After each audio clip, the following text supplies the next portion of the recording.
Dear students, my name is Ghazalpreet Arneja. I am Associate Professor in Mechanical Engineering Department at Shahid Bhagat Singh College of Engineering and Technology, Firozpur. Today I am going to deliver you a lecture on control chart for attributes. First of all, we are going to cover the definition of a control chart. Control chart is the graphical representation of the collected information. This information may pertain to measured quality characteristics or judged quality characteristics. The measured quality characteristics are generally the variables which can be measured and can be put in the form of numbers. Judged quality characteristics are known as the attributes. These cannot be measured and these can only be counted. Now, it is based on the fact that we have to detect the variation. Variation is present in every process, in every aspect of operations. So, our focus during production is to detect that particular variation and to minimize it. The last aspect of the control chart is it is a very important aid and a statistical device to control the variations.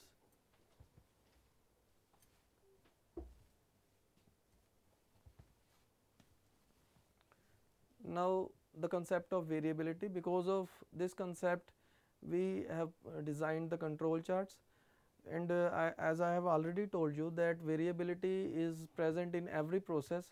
So, our efforts in the control chart is to minimize that particular variations. There are two types of variation. The first is chance cause of variation, the second is assignable cause of variation. Chance cause of variation is also known as random variation. It is based on the fact that the process is normally distributed.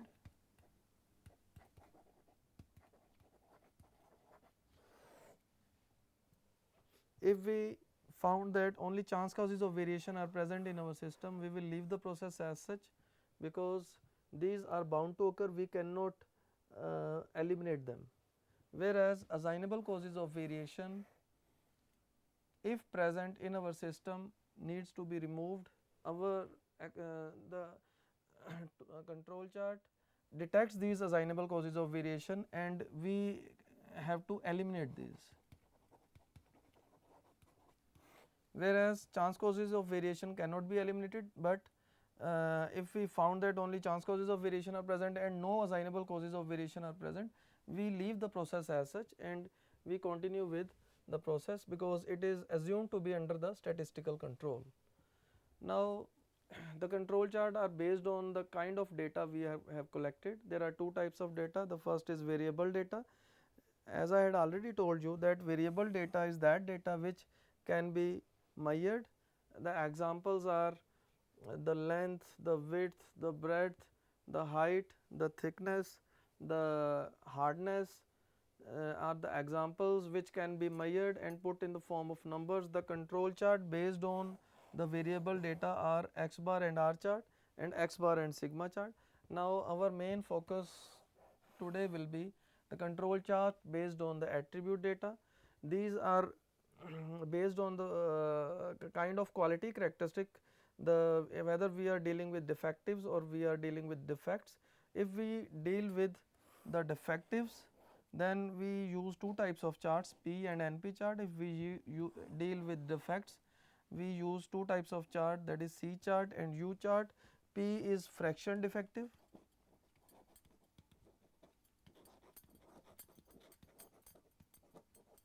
NP is number of defectives, C is number of defects, U is fraction defects. So, based on the kind of data we are having, we have to use the chart. Next is the difference between attribute chart and variable chart. The examples of the attribute chart we have already discussed in the previous slide are P chart, NP chart, C chart and U chart. The example of variable charts are X bar R chart and X bar sigma chart. Now the type of data required. The kind of data required in the attribute charts are attribute data. The kind of data required in variable charts are variable data. Variable data which can be measured and cannot be counted, whereas attribute data is that kind of data which can be counted only and cannot be measured. Field of applications. X bar and R chart are used where we can exactly measure the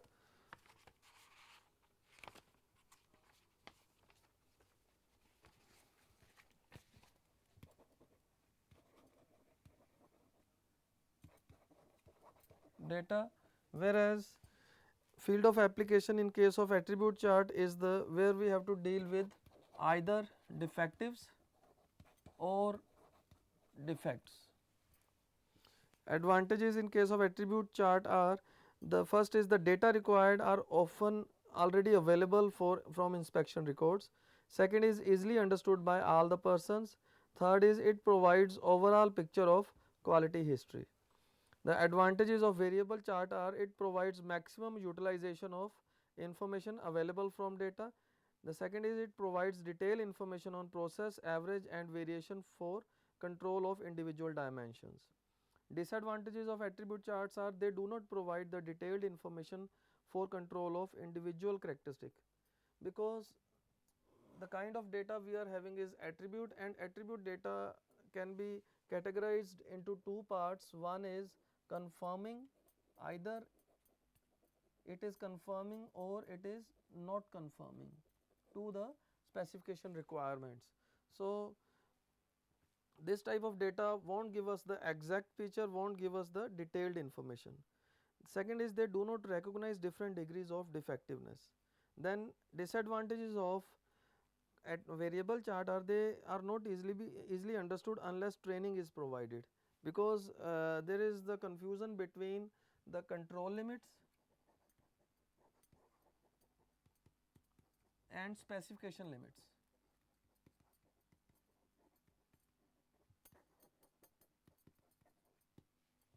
Second is disadvantage of variable control chart is can cause confusion between control limits and specification limits. And third is cannot be used with go and no go gauge, because in most of the industrial applications we use go and no go gauge, and from go and no go gauge we get the attribute data, whether the product is quality characteristic is conforming to the specification requirement or it is not conforming to the specification requirements. So for attribute data we cannot use the variable chart. This is the disadvantage of the variable chart. Then the limitations of X bar and R chart. X bar and R chart can be used for quality characteristic that can be measured and put in the numbers, we have already covered it. Then X bar R chart can be used only for one measurable quality characteristic at a time, because I have told you that only measurable quality characteristics are represented in X bar and R chart, and for a particular product there may be number of uh, quality characteristics like its length, its breadth, its diameter, its thickness.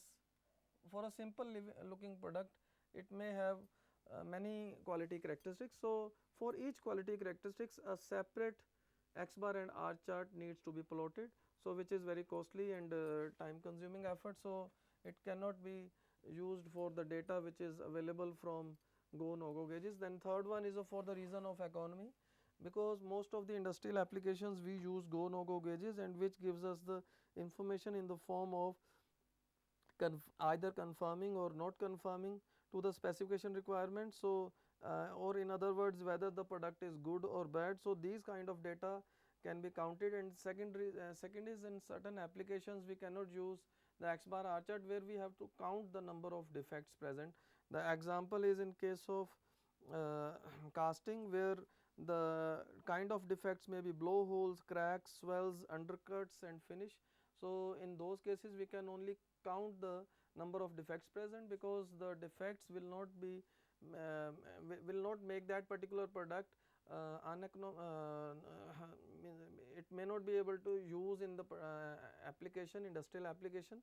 So, for that reason we have to minimize the number of defects and it will not affect the actual functioning of the product at field. Then the difference between X bar R chart and P chart. Now, we are going to start with the P chart. The first difference is X bar R chart uses the variable data, whereas P chart uses the attribute data. The cost of collection of the data is high in case of X bar R chart, because for each quality characteristic we have to use separate X bar R chart, whereas cost of collection of P chart is very low, and sometimes the data required for plotting on the P chart is already available with the inspection department. So, there is no need of spending any amount of for the collection of data, because for the incoming inspection or in process inspection or the final inspection, the data may be available in the form of how many products are accepted and how many are rejected. From that data we can plot the P chart and it will be readily available. Then the third point is the cost of computing and charting. It is high in case of X bar R chart and it is low in case of P chart, because we can get the data from the go no go gauges, and that particular information is very simple to collect and it requires very less time. The same supposing 10 shafts are there with us, the same time to inspect the 10 shafts from go no go gauges will be far less compared to a single shaft which may be measured with the micrometer, may take more time. Then the fourth difference is it is best suited for critical dimensions X bar and R chart, because it is sensitive, whereas in case of P chart it is less sensitive and it is it cannot be used for the critical dimensions, because it gives us a vague picture of the quality. It does not give us the accurate picture of the quality. Then the sensitivity is high in case of X bar R chart and it is low in case of P chart, because P chart does not give us the accurate information.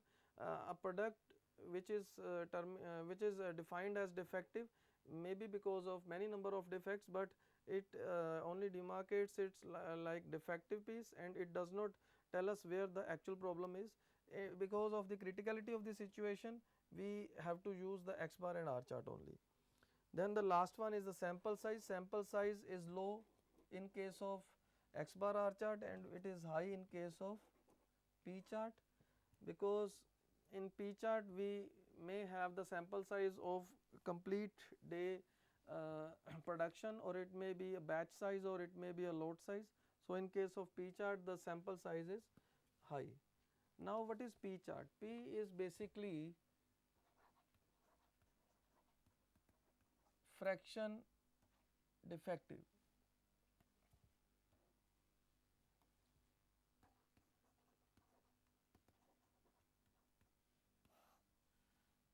Fraction defective is equal to number of defectives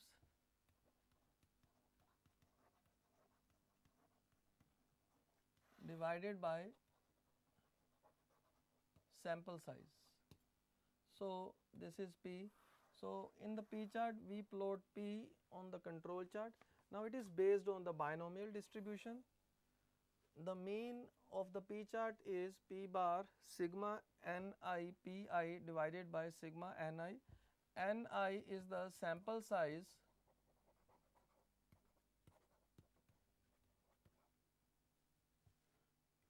of nth sample, of ith sample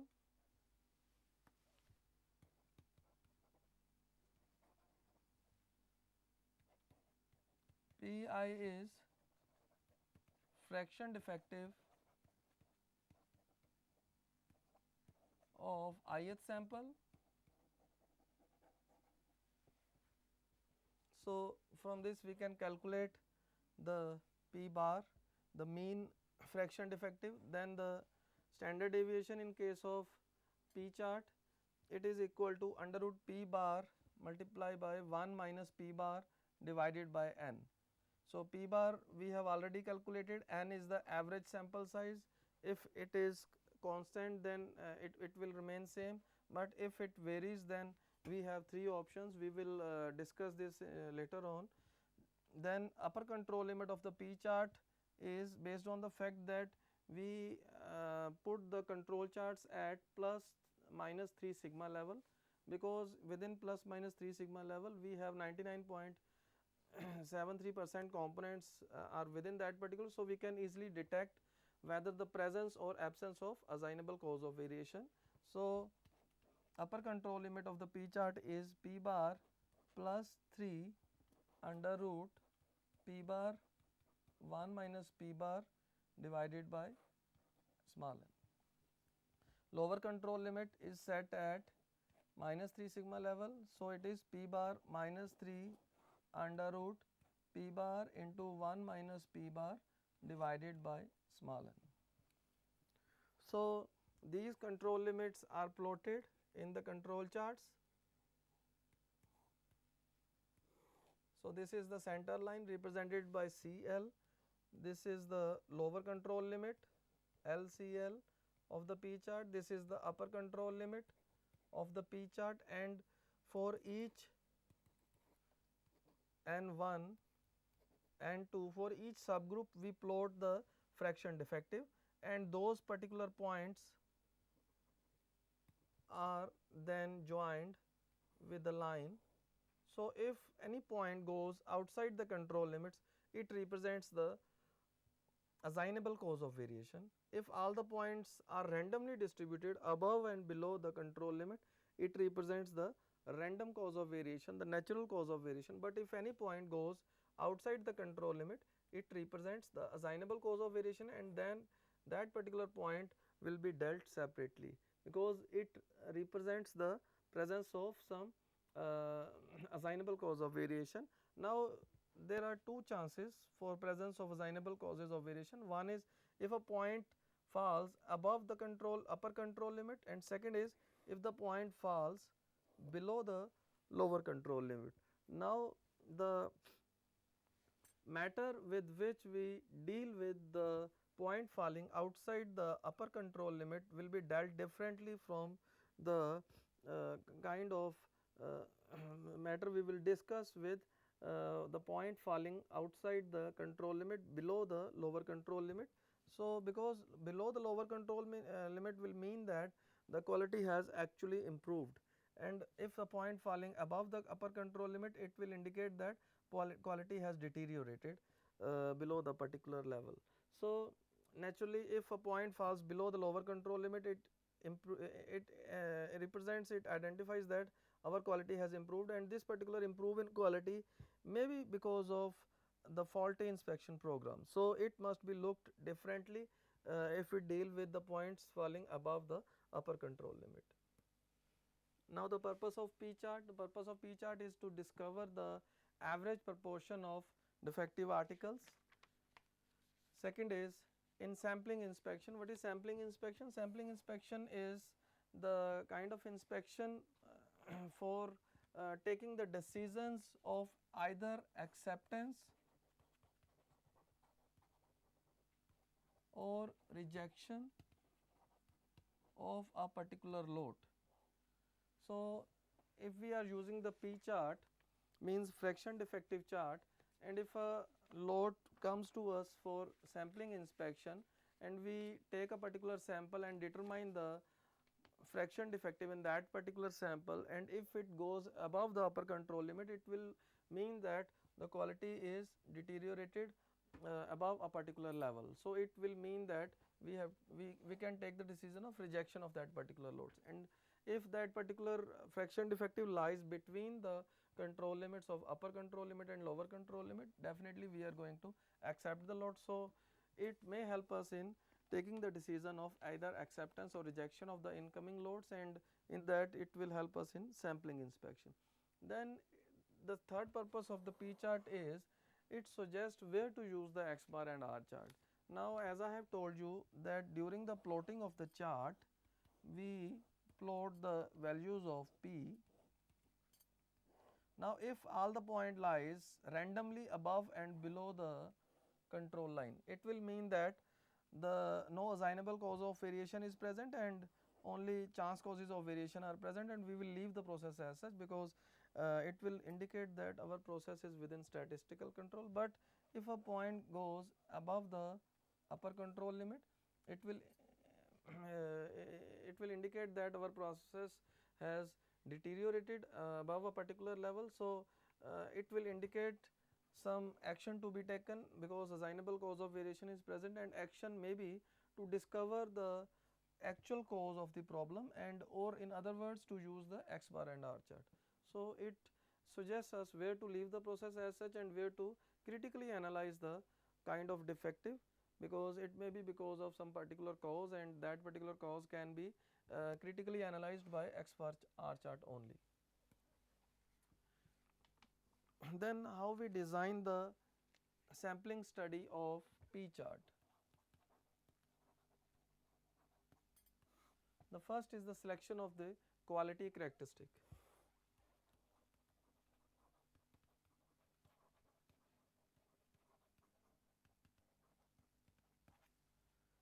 Selection of quality characteristics plays very important role, because it depends upon the economy of quality inspection, because if a quality characteristic is a kind of very cheap or very low cost, and improving the quality of that particular defective will not result into much bigger gains. So that particular quality characteristic should not be selected, and quality characteristics where we can get the benefits of cost should be selected, because the using of control chart requires money, efforts and time, and the success of the control chart only depends upon where which particular quality characters is selected, because that will only result in the gains. The second is the sample size. Now the thumb rule in the P chart is the sample size should be selected keeping in mind that one or more than one number of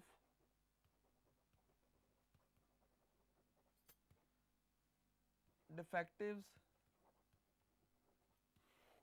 should be there in the sample.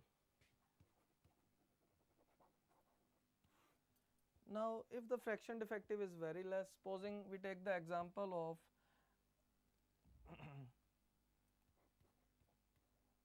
we take the example where we have the P dash equal to 0.005.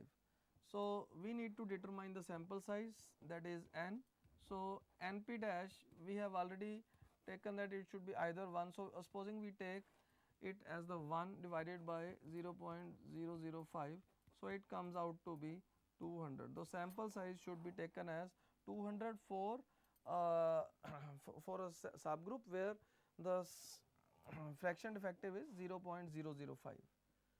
So the thumb rule is we should get at least one defectives from that particular sample, and from that angle we have to calculate the sample size. Then the frequency of sampling, again it is, there is no hard and fast rule in determining what should be the frequency of sampling.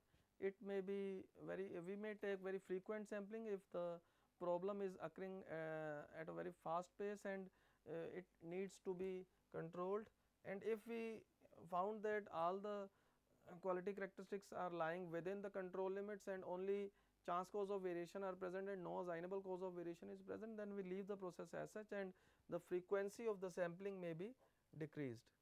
So there is no hard and fast rule in determining what should be the frequency of the sampling. It depends upon the kind of situation we are dealing with. Then the next point in the design of sampling study of P chart is the selection of the subgroups. Now as in case of X bar and R chart, the same is the rule for selection of subgroups, means there should be minimum variability within the particular subgroup. Minimum variability within a subgroup. For making a sample or the subgroup which has the minimum variability within itself, we must select a sample of a day's production, or we may select a sample from the same lot or from the same supplier. So, in that particular manner we can minimize the variability within the subgroup. Second rule of selection of the subgroup is there should be maximum variability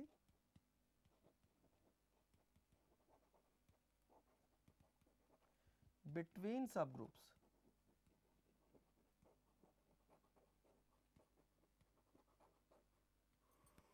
So, for making the maximum variability between the subgroups, we must select the different subgroups from different populations, or we may select the different subgroups taken at the different times, or we may select the different subgroups of different days production. So, in this way we can select the subgroups which have minimum variability within itself and maximum variability between the different subgroups.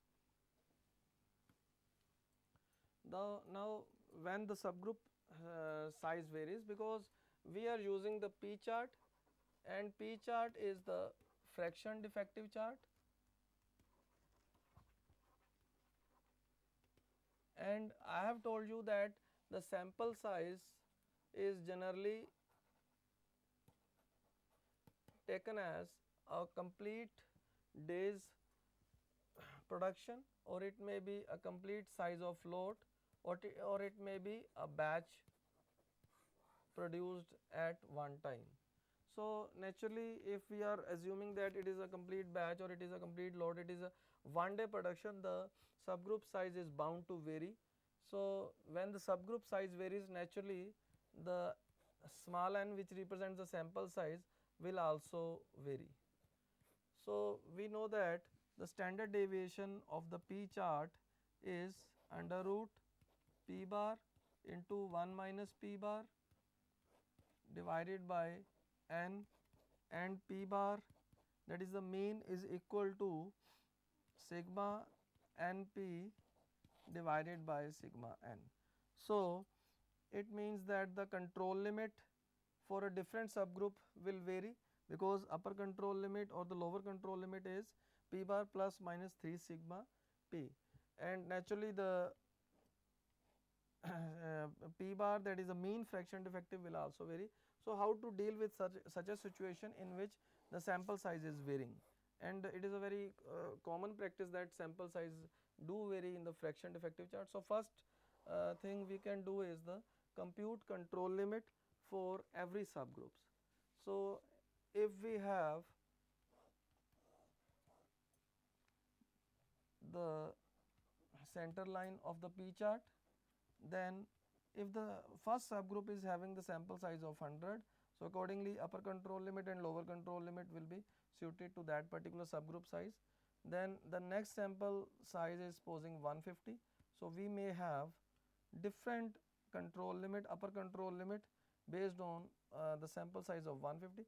So, the first option we may have to deal with such a situation in which subgroup size varies is the compute control limit for every subgroup, and the P fraction defective of that particular subgroup in which the size is 150 will be plotted and will be viewed keeping in mind the subgroup size of 150, and if and accordingly for the 100 subgroup size we may have the point which is coming outside that particular upper control limit, but the same point may fall inside for the different subgroup size. So, we will be having a varying upper control limit and lower control limits based on the subgroup size. So, this is the first option, and it makes our control chart a very complicated one. Second is the compute average subgroup size. So, if we compute the average subgroup size, means n bar is equal to sigma ni divided by capital N. Capital N is the number of subgroups or the number of samples, Ni is the sample size of ith subgroup, and so in this way we can calculate the n bar. So, from that we can have the average subgroup size, and from that we can have the average upper control limit and average lower control limit. But the limitation of using this method is we have to deal very serious or critically analyze the points falling near the